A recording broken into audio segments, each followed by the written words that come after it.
Olá, o programa Por Dentro da Política traz ao estúdio da TV Assembleia o primeiro secretário da mesa diretora, o deputado Enio Tato, do PT. Muito obrigado por sua presença no estúdio da TV, deputado. Prazer conversar com o senhor. Prazer é meu. Vamos cumprimentar todos os telespectadores da TV Assembleia e agradecer pelo convite, Jorge. Vamos falar de assuntos de interesse da comunidade, antes de mais nada, sobre os primeiros 100 dias dessa legislatura, deputado. O que falar? Com bastante otimismo, né? Com a presidência do nosso Fernando Capês, né? E eu acho que ele está implementando um dinamismo aqui na Assembleia Legislativa diferente dos demais, né? Acho que ele, questão primeiro, a relação com as entidades sindicais aqui, nós fizemos um bom acordo salarial, né? E que eu acho que agradou ambos os lados, acho que foi um ponto positivo. Normalmente isso se esticava por muito tempo, né? E essa vez a gente resolveu isso praticamente num mês. Na questão dos projetos, ele prometeu, e acho que ele está fazendo isso com bastante eficiência, de desengavetar alguns projetos que estavam... Limpar a pauta, né? Só para você ter uma ideia, nós tínhamos pelo menos mais de 700 vetos. 870 no total de projetos, propostas e vetos. E você sabe que enquanto você não vota, né, ou derruba o veto, ou mantém o veto, você não encerra o processo legislativo. Sim. E ontem eu estava conversando com ele e tratei justamente desse assunto. Acho que já são mais de 200 vetos que foram apreciados. Sim. Então, logo, logo a gente vai limpar essa pauta. Limpando a pauta, você começa a apreciar mais os projetos dos deputados. Então, isso é um ponto positivo, né? E agora, estamos terminando de instalar as comissões e a gente percebe que nos últimos 15 dias, bastante atividades aqui na Assembleia Legislativa, nas comissões temáticas e muitas aberturas, criação de frentes parlamentares. Onde mais acontece o debate. Onde mais acontece o debate, onde você tem mais relação com as entidades organizadas, com a sociedade civil, com a população como um todo. Então, eu estou bastante otimista, né? Teve um caso importante para a população, por exemplo, da região metropolitana da capital, né, que é a questão do estacionamento, uma coisa que podia ter feito há muito tempo, né? Sim. Nós temos pelo menos 700 vagas que era inutilizado nos finais de semana. Sim. Então, a partir do primeiro semana de julho, isso será aberto gratuitamente para a população que vem visitar o Parque Ibirapuera ou o centro da cidade. Sim. Então, uma medida importante, né, e que foi tomada agora para essa nova mesa sob a coordenação, sob a presidência do nosso Fernando Capês. Deputado, vamos falar de orçamento? As audiências públicas do Orçamento do Estado é um projeto de lei de autoria do deputado que mudou a forma dos parlamentares analisarem as necessidades do povo de São Paulo. A partir dessa lei, o cidadão paulista passou a ter suas demandas ouvidas e acompanhadas de perto pelos parlamentares. Vamos falar deste assunto com o deputado logo depois da reportagem. Desde 2005, a Comissão de Finanças, Orçamento e Planejamento percorre o estado de São Paulo em busca de sugestões que possam aperfeiçoar o orçamento do estado. As audiências públicas do orçamento, ao longo de mais de uma década, têm servido de canal de diálogo entre os gestores municipais, prefeitos, vice-prefeitos, vereadores, secretários e o Parlamento Paulista. Com um volume de receitas superior a 200 bilhões de reais, o estado de São Paulo ainda tem sérias dificuldades de implementar políticas públicas e, ao mesmo tempo, reparar desigualdades regionais. O objetivo deste diálogo é aprimorar a peça orçamentária de modo a dar mais eficiência aos investimentos públicos. As sugestões de emendas são apreciadas pela comissão e o relator da matéria pode aproveitá-las, transformando a iniciativa popular em programas e ações de governo. Deputado, as pessoas hoje que participam das audiências públicas, contribuem, somam, elas têm noção do cruzamento de leis, ou seja, do orçamento. Primeiro semestre, a Lei de Diretrizes Orçamentárias.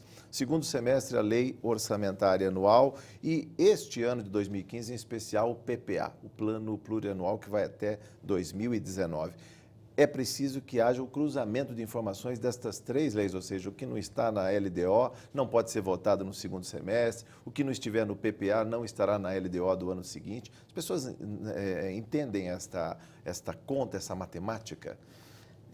Não entende por completo, mas já melhorou bastante. Melhorou muito, né? Melhorou muito. 2005 Esse ano é um ano cá, especial, né, um ano excepcional, né? Sim. Se você trata dos três assuntos, né, Sim, neste ano. Então é uma grande oportunidade da gente fazer esse debate com a população. Sim. Você viu na reportagem, tenho uma satisfação enorme de ter iniciado esse processo junto com o deputado Mário Reale, que foi prefeito de Diadema, né, e a Comissão de Finanças e Orçamento, naquela época presidida pelo deputado Claudino Crespo. Claudine Crespo, né? E a gente percebe que isso avançou bastante. E eu diria que uma das coisas mais importantes que aconteceram na Assembleia Legislativa nesses anos todos, que é você discutir, abrir para a população, organizada, não organizada, todas as regiões do Estado de São Paulo, para você debater aquilo que é a lei mais importante que a gente aprova anualmente, que é o orçamento do Estado de São Paulo. Sim. Então, essas audiências públicas, né, essa criação, né, é um sucesso, cada ano é aperfeiçoado. Sim. Qualifica, né, o debate. Qualifica o debate. Quem participa, começa a participar todo ano, né, começa a se sentir responsável por aquele orçamento, começa a se inserir nessa discussão e a gente percebe que a cada ano vai qualificando, melhorando o nível. Como o querido deputado Vitor Sapienza falava, né? No primeiro ano o cara ficava tratando do assunto do buraco da rua dele, pinguela, como da ele diria, pinguela, né? Por quê? Porque é o problema diário dele, né? Depois, com o tempo, ele foi percebendo que era uma coisa muito maior, o orçamento do Estado de São Paulo, e começa a evoluir também. Sim. E isso vem acontecendo. O que a gente precisa... de que a discussão é regional, deputado, o que falar sobre isso, porque os assuntos não são municipais, eles afetam o limite do município, talvez até toda a região, por exemplo, saneamento básico, tratamento de esgotos, por exemplo, o lixo, coleta de lixo, iluminação pública, que é um assunto municipal, mas às vezes as rubricas do orçamento do Estado permitem, digamos assim, uma participação maior, inclusive em consórcios, né? As empresas atuando em diversos municípios. Eu percebi que essas associações, os consórcios, né, cresceram a partir desse momento, né, porque as pessoas começaram a perceber justamente isso. Alguns problemas na região metropolitana, em qualquer região do estado de São Paulo, o município não é uma ilha isolada, né? São problemas que têm que ser resolvidos num todo, né? Tudo isso que você falou, né, hoje é discutido e foi criada essas instituições para os prefeitos, junto com o Estado, junto com o governo federal, né, tomar as decisões no colegiado, né? Colegiado e aplicar bem o dinheiro. Não adianta você investir em saneamento básico em Guarulhos se nos outros municípios no entorno, né, não investir. Né? Então, você falar de metrô, você tem que começar a falar do metrô na capital com os municípios da região metropolitana. A questão do transporte, a questão da habitação, né, tudo isso. E eu acho que essas audiências públicas, que todo ano a gente faz essa discussão, isso ajudaram. E isso vem crescendo, uma conscientização, uma consciência da população, com as autoridades também, né? E isso tem melhorado bastante. E o outro lado, o lado do governo, que é quem traz para cá esta caixa, que é, na verdade, o orçamento, que tem todas as informações, os programas e as ações de governo, deputado. Como é que é o outro lado, com a Fazenda e o planejamento? No início das audiências, no primeiro ano, 2005, 2006, né, uma das principais reivindicações que foi cobrada nas audiências públicas, que nós cobramos do governo, foi de ter a presença de alguém do governo acompanhando as audiências públicas, porque senão não fechava, né? Não cruzava as informações. E hoje eles acompanham. E isso o governo também pode, além das audiências que ele faz para discutir o seu orçamento, que é mais uma questão técnica, eles acompanhando, ouvindo a população, eles conseguem fazer o investimento de forma mais adequada. O que nós estamos cobrando sempre é de que aquilo que sai das audiências públicas, sugestões que saem de lá, né, que é transformado em emendas coletivas, ou emendas da comissão ou subemendas. Ou emendas, inclusive, dos deputados que participam, né, e depois eles apresentam as emendas individuais. Que cada vez mais a gente consiga colocar no orçamento, aprová-las e depois também que sejam executadas. Há muita resistência ainda da parte do Executivo? Há muita resistência ainda da parte do Executivo, né? Eu, por exemplo, apresentei, diante de tudo isso que vem acontecendo, eu apresentei um projeto aqui que é o orçamento impositivo. Né? Não só eu, como 2 deputados também, deputado do PSDB, Pedro Tobias, deputado Milton Leite do DEM. Você percebe os 3 maiores partidos da casa. Né? Hoje a peça é simplesmente autorizativa. Autorizativa. Né? E há uma cobrança, porque discute-se lá, sugere, né? A gente apresenta, é aprovado inclusive no orçamento e não é executado, não é cumprido.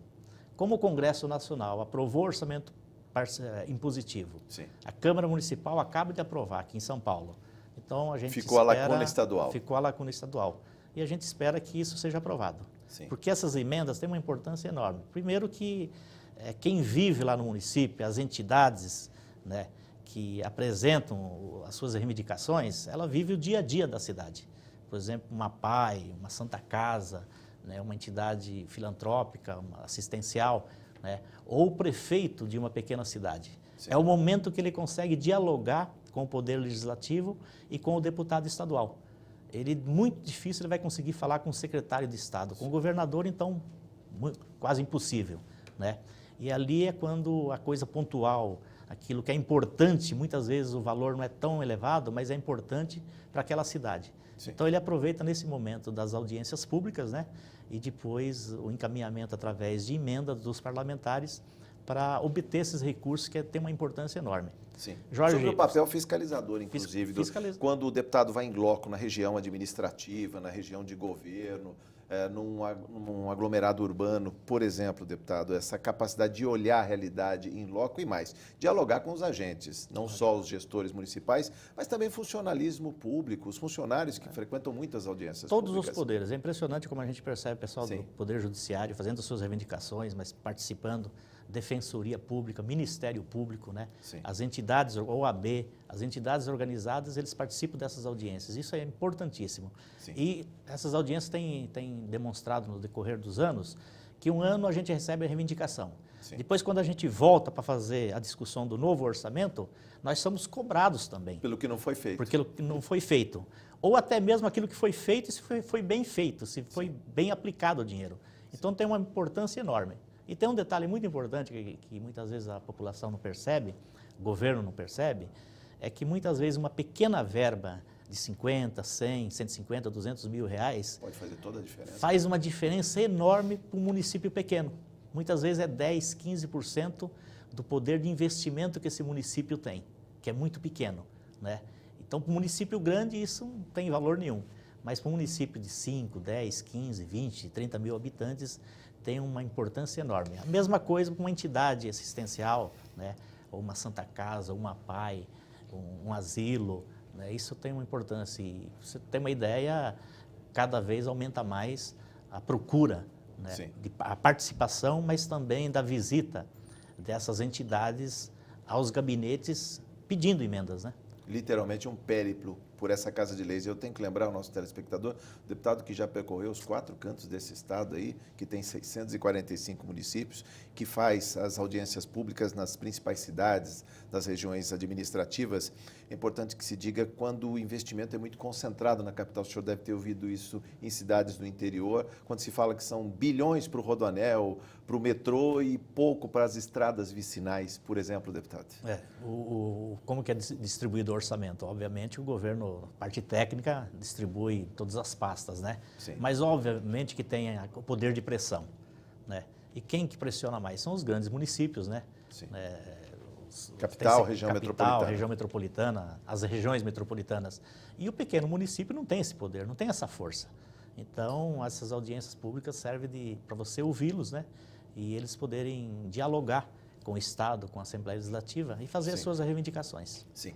Eu, de memória, posso lembrar algumas audiências com a participação do deputado Enio Tato, quando se falava na questão do investimento e do custeio, como regionalizar esses recursos do Estado, deputado?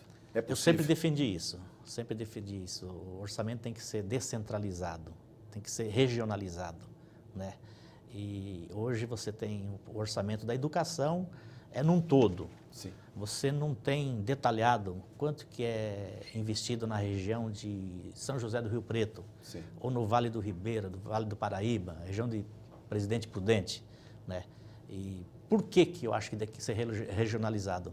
Porque você consegue acompanhar, fiscalizar melhor. A população pode cobrar se aquilo que foi destinado, aquela fatia, está sendo investido, no que está sendo investido e como está sendo investido. Tem um poder de fiscalização também, né? Então, eu defendo, desde o início, nós precisamos avançar e chegar nesse ponto do orçamento regionalizado. Sim. Porque você fica sabendo... Estamos muito distante disso ainda? Estamos. E tem muita injustiça.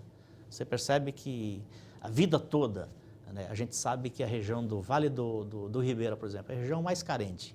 Pontal do Paranapanema e né? o Ribeira. Né? Por que se todo mundo sabe que aquela região é uma região carente, que precisava mais atenção do Estado, por que isso não é feito? Por que isso não é investido mais? Né? Para você levar, né, o emprego para lá, levar a renda para lá, fazer essas regiões se desenvolverem. Né? Então, a partir do momento que você regionaliza o orçamento, você começa a colocar uma fatia e você começa a cobrar, né, e fiscalizar para que sejam realmente feitos esses investimentos para essas regiões se desenvolverem mais, que são regiões que têm um potencial enorme de trabalhadores e toda a região tem um caráter econômico que pode ser desenvolvido. Geração de renda. De geração Deputado, de renda. só para fechar a página do orçamento, os orçamentos são crescentes ano após ano, mesmo com a economia deprimida, quando se fala em redução, cobertor curto, o senhor está cansado de ouvir isso. O que falar do orçamento especificamente de 2015, que vai ser executado em 2016, o governo fala em apertar os cintos. Qual é a resposta que a gente dá para quem paga a conta, o contribuinte na outra ponta? Nós estamos passando um momento de crise. Acho que está em problema financeiro de arrecadação hoje no governo federal, no governo do estado e em todos os municípios. Mas eu lembro, Jorge, você acompanhou, que em 2005, se não me engano, o orçamento do estado de São Paulo era em torno de 60, 70 bilhões.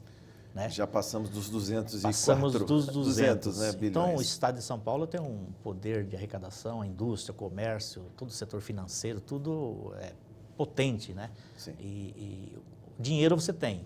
Eu acho que você precisa melhorar na gestão, na distribuição desse dinheiro, né? Sim. E eu acho que essas audiências, esse debate aqui na Assembleia Legislativa, eu acho que você consegue aperfeiçoar, você consegue melhorar. Tem avanços, sim, mas nós estamos muito aquém ainda, principalmente nessas regiões mais carentes, que a gente pode melhorar. E eu acho que você democratizando o orçamento, você consegue distribuir melhor o dinheiro e aplicar melhor o dinheiro. Deputado, vamos mudar de assunto, falar de proteção ao meio ambiente. Eu queria que o senhor falasse um pouco sobre o abraço da Guarapiranga, que esse ano está completando 10 anos, é isso? Depois a gente vai ver a reportagem sobre o abraço da Guarapiranga, sobre o cuidado com a água, com a cobertura vegetal remanescente, né? O remanescente de Mata Atlântica na zona sul de São Paulo. É um assunto que está na ordem do dia, né? Sempre esteve, mas mais desde o ano passado, com o problema hídrico que nós vivemos aqui na cidade de São Paulo e no Brasil como um todo, por causa da seca, né? Sim. E o Abraço da Guarapiranga foi uma iniciativa no ano que a Guarapiranga completou 100 anos. 100 anos, né? 100 anos, né? E os ambientalistas da região, as entidades, tiveram a ideia de fazer esse abraço. Por quê? Para você motivar, para você despertar, né, a discussão sobre o papel que tem a Guarapiranga. Assim como as outras represas, mas como eu moro lá naquela região, e hoje a represa Guarapiranga é uma represa importante, inclusive com a crise da Cantareira, do Alto Tietê, né, ela está socorrendo essas outras regiões. Sim. Né? E esse abraço da Guarapiranga é um sucesso, cada ano aumenta mais, até pelas necessidades. E graças a isso a gente abriu um grande debate, desengavetamos, por exemplo, a lei específica da Guarapiranga, sim, depois a lei específica da Billings, que foi aprovado aqui, e de outras regiões. Né? E isso serve para quê? Para você fazer com que a sociedade discuta, que o Estado preste atenção naquilo que está acontecendo com as nossas represas. Né? Durante muito tempo, muitas ocupações desordenadas, até por falta de habitação, sim, sem planejamento. As pessoas foram empurradas, para a beira da represa Guarapiranga e também sim, das demais. Sim. E hoje, para você ter uma ideia, a Guarapiranga, com toda a importância que ela tem, de produzir, fornecer água para a população, em torno de 50% do esgoto ainda cai in natura, sem tratamento lá. Né? Aliás, vamos conferir, a TV Assembleia esteve durante o abraço, essa 10ª edição do abraço da Guarapiranga. Vamos conferir na reportagem. O abraço é o gesto universal mais puro e tem de todos os tipos. Aquele bem apertado, o de saudades, de amigos, abraço de mãe. Carinho, companheirismo, amor. Domingo de manhã cedinho e todo mundo já está pronto para aquele abraço. Mas o de hoje vai ser bem diferente. Daqueles abraços bem grandes, sabe? É importante a gente estar consciente para essa reflexão de preservação da nossa represa, esse problema todo do problema hídrico. Então é muito importante que a gente esteja sempre alerta. Mais de 1000 pessoas vieram dar aquele abraço a Guarapiranga. Uma manifestação de respeito e carinho da população com as fontes de água de São Paulo. A água depende, na verdade, da ação de toda a comunidade, de todos os atores sociais, no sentido de estar protegendo a água. Não é óbvio que é a responsabilidade maior dos órgãos do Estado, governo do Estado, prefeitura, governo federal. Óbvio que todos esses órgãos têm um peso, têm uma responsabilidade muito maior. Entretanto, cada indivíduo também tem a sua responsabilidade. Este super abraço acontece desde 2006, ano em que a represa completou 100 anos. Este ano, o Abraço à Guarapiranga quer mobilizar e alertar empresas, governos e cada cidadão para a urgência de se construir uma nova cultura de cuidado com a água. O tema: água é direito humano. Não se vende, se defende. Nós temos observado que há um movimento de mercantilização da água, de transformar a água como uma mera mercadoria. E a nossa posição é de que a água é a mesma posição da ONU, de que a água é um direito humano, um direito essencial à vida e, portanto, não é uma mera mercadoria e não deve ser encarado dessa maneira. A ciência aponta que no Brasil, os eventos extremos causados pelas mudanças climáticas estarão relacionados, sobretudo, com a água. Tanto as secas quanto as enchentes vão ficar mais intensas, frequentes e duradouras. O abraço é uma demonstração de carinho com a represa, uma festa e também um protesto. É uma forma de conscientizar, de chamar a atenção do problema da água aqui em São Paulo. E nunca está mais na ordem do dia do que hoje, com a crise hídrica que nós tivemos, né? A Guarapiranga, para você ter uma ideia, em torno de 50% do esgoto ainda não é coletado e tratado. Aquilo que é coletado, não é tratado, é jogado nos córregos, nos rios, né? E volta para Guarapiranga. Então, temos que chamar a atenção das autoridades, e evento dessa natureza serve para isso, que nós temos que proteger e recuperar. Deputado, vem aí também uma frente parlamentar. Eu queria que o senhor falasse um pouco desse trabalho, desse concerto de forças dentro dessa Casa de Leis para proteger, para dar esse carinho na represa. É verdade. E, para você ter uma ideia, foi feito o lançamento da Billings, na frente parlamentar. Sim. O senhor é signatário, inclusive, apoiador, né? Sou apoiador, né? E agora a gente está criando a Frente Parlamentar em Defesa da Guarapiranga. Sim. A gente viu no vídeo, né? Mas veio uma parte. São feitos essa atividade, esse abraço, em 3 locais. Sim. Na região de Parelheiros, que é no Solo Sagrado. Sim. A da barragem, que passou o vídeo, que é na Capela do Socorro. E uma coisa muito bonita e importante, inclusive, tinha muito mais gente, junta mais gente, é na região do Campo Limpo, do Mboimirim, que é no Parque Ecológico do Guarapiranga. Então lá tem a iniciativa do Padre Jaime, sob coordenação dele. O que fazem lá? As comunidades, os bairros, eles saem em caminhada, né? As igrejas, e vão em caminhada para se encontrar nesse local. Nesse local No Campo Limpo, na beira da represa Guarapiranga, que fica dentro do Parque Ecológico do Guarapiranga. A represa é muito bonita, é um cartão postal e a gente sabe que a Zona Sul tem uma deficiência de áreas de lazer. Ela se presta também como fonte de lazer para aquela parcela da população, deputado, é importante falar, por conta do uso múltiplo das águas. Não é só o abastecimento, não é só para matar a sede da cidade, mas é também como fonte de lazer, é isso? De lazer, você, beira da represa, final de semana, inclusive durante a semana você vai lá, as pessoas vão lá curtir, vão lá, né, passear, vão lá fazer piquenique, jogar futebol, né? No Abraço do Guarapiranga tem oficinas, tem shows, né? Tem culturais, tem passeios ciclísticos. Sim. Então esse dia é um dia de debate e a gente percebe que vai criando uma conscientização. Você vê jovens, você vê adultos, você vê crianças, você vê as famílias reunidas e participando. Isso é muito bonito. Isso serve de exemplo para todas as regiões. Tem outras iniciativas, a gente sabe, né? Sim. Mas eu acho que esse Abraço do Guarapiranga é uma forma de você chamar a atenção das autoridades, né? E, ao mesmo tempo, de forma espontânea, da comunidade de exigir das autoridades públicas, né? Prestem atenção no problema da poluição, né? Problema dos mananciais e, ao mesmo tempo, você preservar, criar uma consciência, que é isso que está precisando, né? O abraço é simbólico, até porque o espelho d'água da represa é gigantesco, mas é importante que se diga que se faz para preservar a represa no futuro, inclusive com plantio de mudas de árvores, né? São de- milhares de mudas de árvores que são distribuídas para o plantio, para engajar as pessoas a cuidar da represa também e plantar ou replantar o verde. Nesse dia, além do plantio de árvores simbólicos lá, né, principalmente com as crianças, é distribuído mudas, né, Sim. mudas de árvore ou mudas de qualquer outra espécie, para que as pessoas levem para casa. Para casa também. Muitas né? vezes lá no terreiro, num canteiro, em cima de um espacinho. vaso, você planta alguma coisa que isso educa, né? Isso contribui.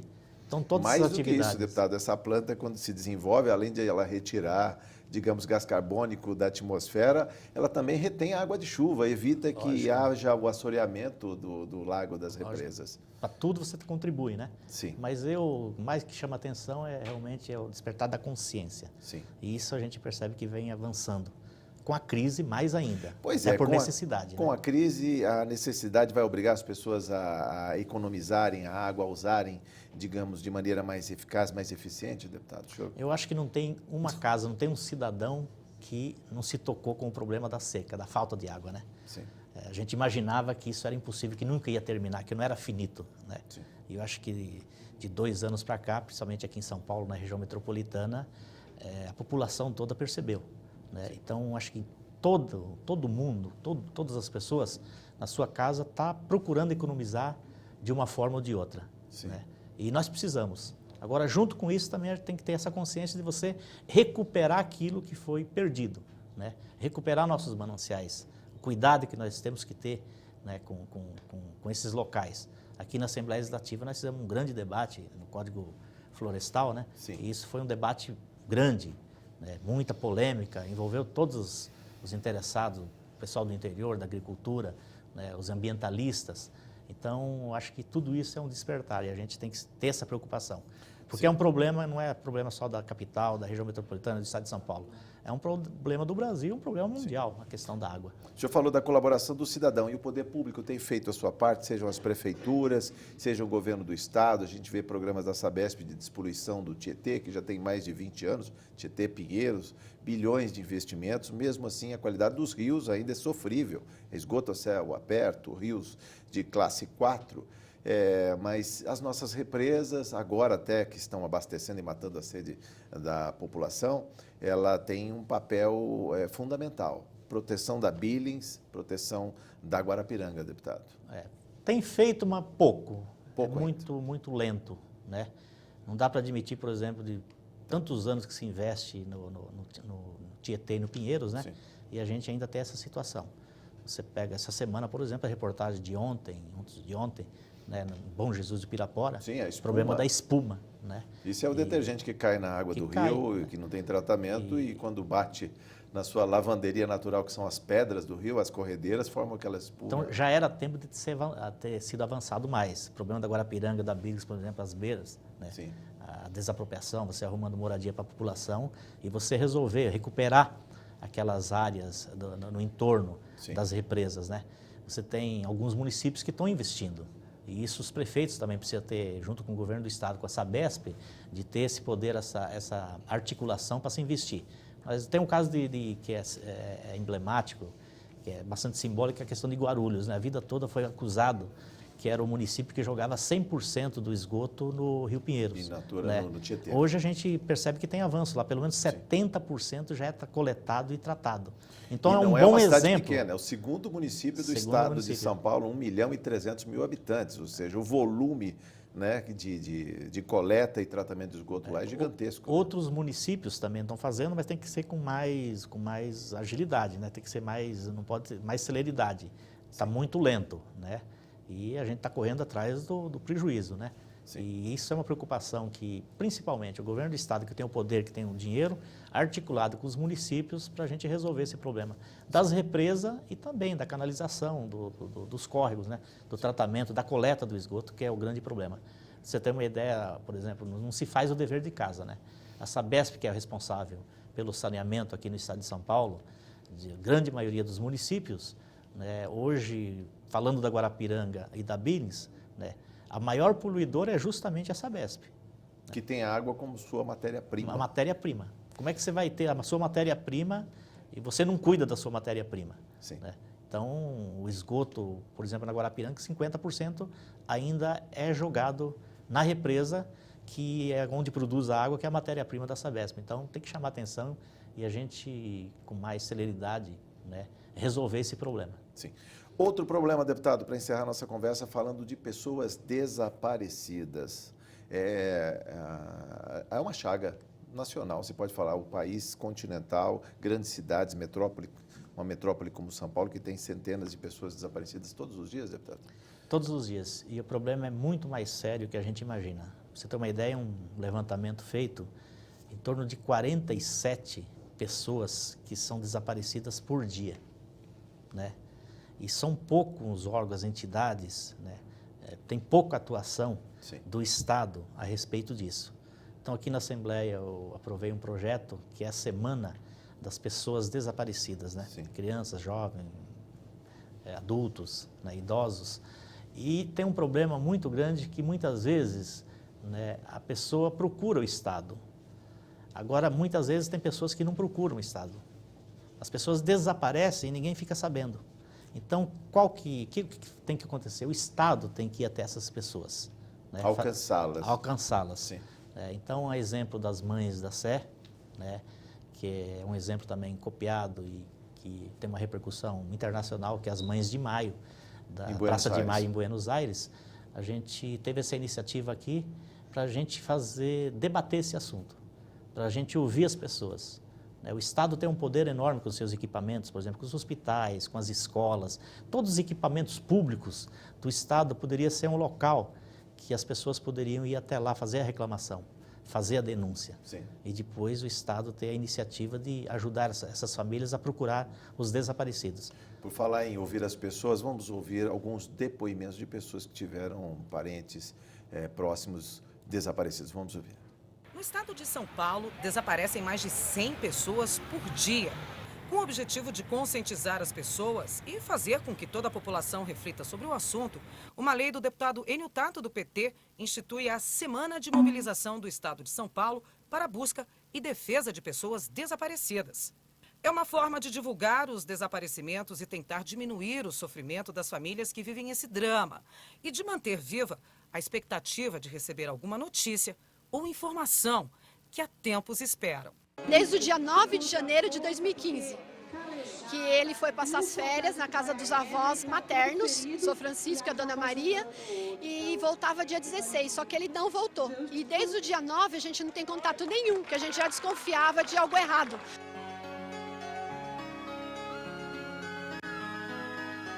Minha mãe está desaparecida tem 1 ano e 1 mês, ela tem Alzheimer, a gente levou ela para um parque para tomar sol e ela desapareceu, mais ou menos 1 ano. Caio era um menino que gostava muito de balada, andava com muitos amigos. E uma noite ele foi para a casa de um amigo, me ligou falando que ia dormir lá na casa desse amigo, e no outro dia retornaria e nunca mais retornou.